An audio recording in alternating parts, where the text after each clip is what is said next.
देवरा बाबा एक प्रसिद्ध भारतीय संत और योगी थे जिन्हें चमत्कारी शक्तियों और लंबे जीवन के लिए जाना जाता है।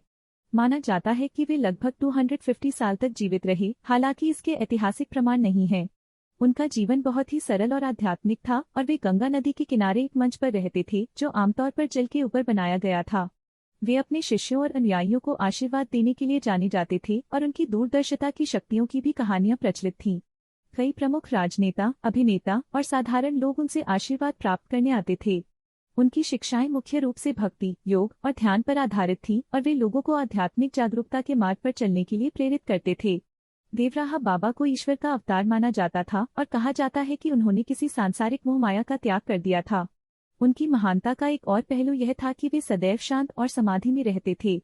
19 जून 1990 को उन्होंने महासमाधि ली। उनके प्रति लोगों की आस्था आज भी अटूट है और वे भारतीय संत परंपरा में एक महत्वपूर्ण स्थान रखते हैं।